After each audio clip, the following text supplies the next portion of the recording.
आंध्र प्रदेश के तिरुमाला में भगवान वेंकटेश्वर स्वामी विराजमान है, जिन्हें भगवान विष्णु का रूप भी कहा जाता है। तो तिरुपति में आप कैसे आ सकते हो और यहाँ पर रहने की एवं खाने पीने की क्या क्या सुविधा है, और तिरुपति बालाजी के दर्शन हो जाने के बाद यहाँ पर आप कौन सी जगह पर जा सकते हो, जैसे कि तिरुपति बालाजी की चरण पादुका।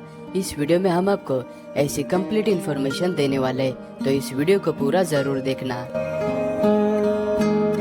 तिरुपति बालाजी आने के लिए आपको आंध्र प्रदेश के तिरुपति रेलवे स्टेशन तक आना होगा, या फिर आप रेणुगुंटा जंक्शन तक आ सकते हो।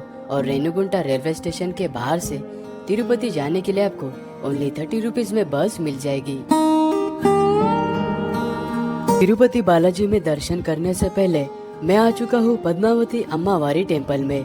तिरुपति बालाजी की 2 पत्नियां थी, उन्हीं में से एक पद्मावती देवी, जो तिरुपति बालाजी से नाराज होकर वैकुंठ धाम से निकलकर धरती पर मनुष्य रूप लेकर आई थी। फिर तिरुपति बालाजी भी धरती पर मनुष्य रूप लेकर आए थे और उन्होंने पद्मावती देवी से पुनः विवाह किया था। तिरुपति शहर से तिरुपति बालाजी का मंदिर 22 किलोमीटर के दूरी पर है और तिरुपति रेलवे स्टेशन के पास से तिरुपति बालाजी जाने के लिए आपको एसी और नॉन एसी बसेस मिल जाएगी। नॉन एसी का 90 रुपीज और एसी बस का 110 रुपए टिकट होता है। तिरुमाला जाने से पहले बस आपको इस वाले सप्तगिरी चेक पॉइंट पर रुकाएगी। यहाँ पर सभी यात्रियों की चेकिंग की जाती है, उनके लगेज की और प्राइवेट कार की भी चेकिंग की जाती है। और उसके बाद बस आपको तिरुमाला पर्वत की ब्यूटीफुल नज़ारे दिखाते हुए तिरुमाला पर लेकर जाती है। तिरुमाला में आने के बाद जैसे आप थोड़ा सा चलकर आगे आओगे, आपको भगवान वेंकटेश्वर स्वामी जी की ये प्रतिमा नजर आएगी और इस जगह पर सभी भक्तगण भगवान के साथ में फोटोज क्लिक करते हैं। तिरुमाला में आते ही आपको सबसे पहले सीआरओ ऑफिस में जाना है। यहाँ पर आपको लाइन में लगकर आपके रहने के लिए रूम बुकिंग करना है। तिरुमाला में आपको 50 से लेकर 1000 तक रहने के लिए रूम मिल जाएगा।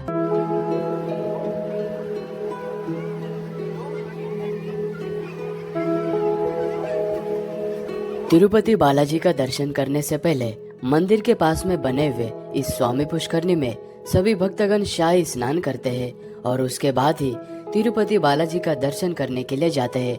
और दर्शन करने के लिए आपको पास की जरूरत होती है और वो पास आपको तिरुमाला में मिल जाएगा, या फिर आप घर से ही ऑनलाइन बुक भी कर सकते हैं।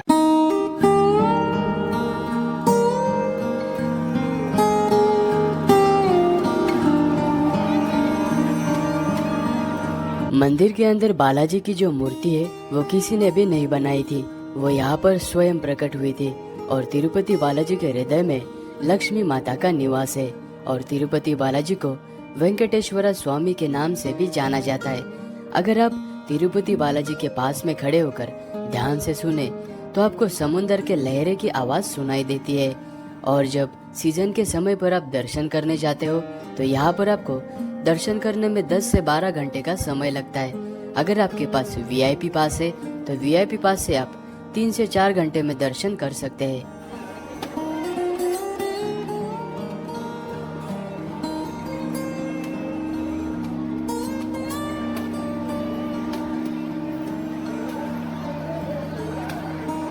तिरुपति बालाजी के दर्शन हो जाने के बाद श्री वराह स्वामी जी के भी दर्शन जरूर करना। और मंदिर परिसर में ही आने वाले भक्तों के लिए तिरुपति बालाजी ट्रस्ट की तरफ से निशुल्क भोजनालय बना हुआ है। यहाँ पर आपको केले के पत्तों पर प्रसाद के रूप में भोजन परोसा जाता है, जो बहुत ही टेस्टी होता है। अगर आप तिरुपति बालाजी आते हो तो यहाँ का भोजन जरूर ग्रहण करना। तिरुमाला की अन्य जगह पर दर्शन करने के लिए आपको अन्न प्रसाद सेंटर के बाहर ही टैक्सी मिल जाएगी। ये टैक्सी पर पर्सन 200 रुपए लेती है और तिरुमाला के और 6 जगह पर आपको दर्शन करने लेकर जाती है।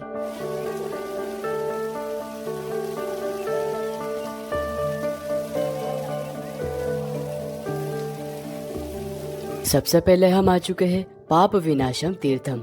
इस जगह पर आने के लिए आपको 5 मिनट सीढ़ियों से चलकर आना होता है और माना जाता है कि इस जगह से जो पानी बहता है वो भगवान विष्णु के चरणों से आता है और यहाँ पर जो स्नान करता है उनके पापों का निवारण होता है।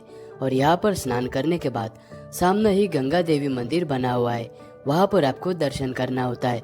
तिरुमाला से ये जगह 5 किलोमीटर की दूरी पर है। आप विनाशम तीर्थम में दर्शन करने के बाद टैक्सी आपको आकाश गंगा इस जगह पर लेकर आती है।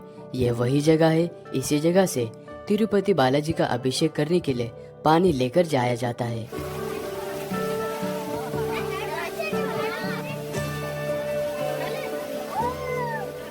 इस जगह पर नंबी नामक आचार्य रहा करते थे। वो बहुत दूर से भगवान का अभिषेक करने के लिए पानी लाया करते थे। एक दिन भगवान ने बालक रूप धारण करके उनसे पानी की मांग की, लेकिन आचार्य जी ने उस बालक से कहा कि पानी मैं बहुत दूर से लाया हूँ, ये पानी मैं आपको नहीं दे सकता। तब भगवान ने तीर चलाकर इस जगह से पानी निकाला था और आचार्य जी से कहा कि आप इस जगह का पानी भगवान का अभिषेक करने के लिए यूज कर सकते हैं।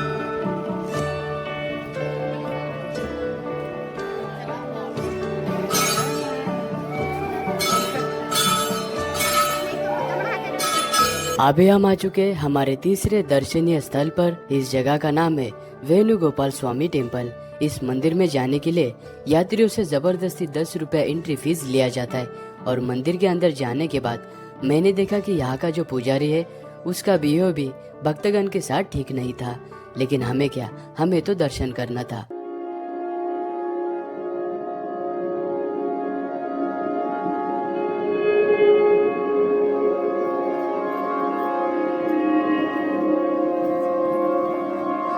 अभी हम आ चुके हैं श्री वारी पद्दलू यानी कि भगवान तिरुपति बालाजी की चरण पादुका।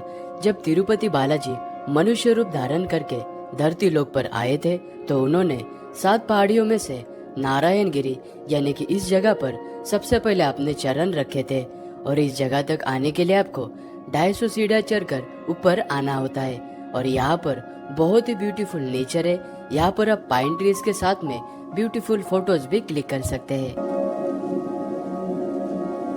चरण पादुका दर्शन करने के बाद टैक्सी वाला आपको शीला तोरणम गार्डन में लेकर आता है। यहाँ पर बहुत ही ब्यूटीफुल सा गार्डन बना हुआ है और यहाँ पर आपको नेचुरल पत्थरों का आर्च भी दिखाई पड़ता है जो कि बहुत ही अद्भुत है। और यहाँ पर आपको पीकॉक, हंस, रेड स्क्विरल और कई तरह के फ्रूट्स भी दिखाई पड़ते हैं।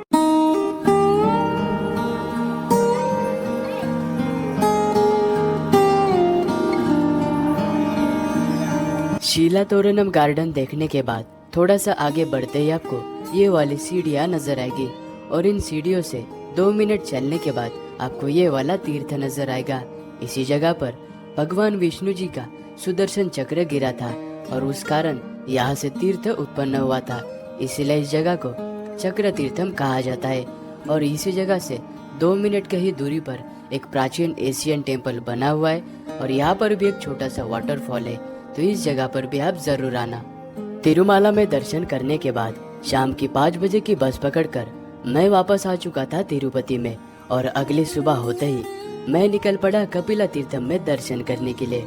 ये कपिला तीर्थम तिरुपति रेलवे स्टेशन से 4 किलोमीटर के दूरी पर है। यह कपिला तीर्थम भगवान शिव जी को समर्पित है। इस जगह पर ऋषि कपिल मुनि ने शिवलिंग की स्थापना की थी और यहाँ पर शेषाचलम पहाड़ी से बहता हुआ वाटरफॉल यानी कि तीर्थम मंदिर के सीधे तालाब में गिरता है, इसीलिए इस जगह को कपिला तीर्थम कहते हैं। और मंदिर में आने से पहले आपको द्वार पर हाथी नजर आएंगे।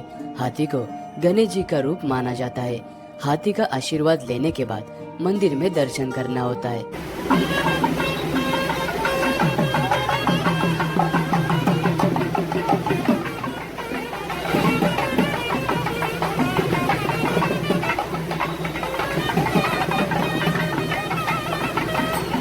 कपिला तीर्थम दर्शन करने के बाद अभी हम आ चुके हैं श्री गोविंद राजा टेम्पल। यह मंदिर तिरुपति रेलवे स्टेशन से मात्र 5 मिनट के ही दूरी पर है। यह मंदिर तिरुपति का सबसे पुराना और सबसे पहला बना हुआ मंदिर है। यह मंदिर बनने के बाद ही तिरुपति शहर को बसाया गया था। इस मंदिर में जाने से पहले आपको यह दिव्य और भव्य द्वार नजर आता है।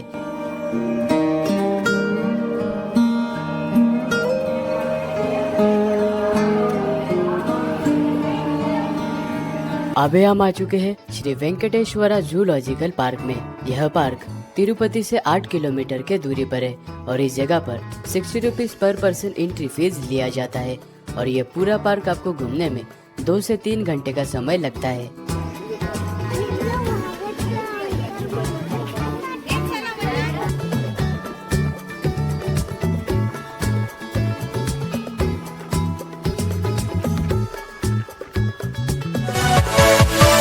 Yeah.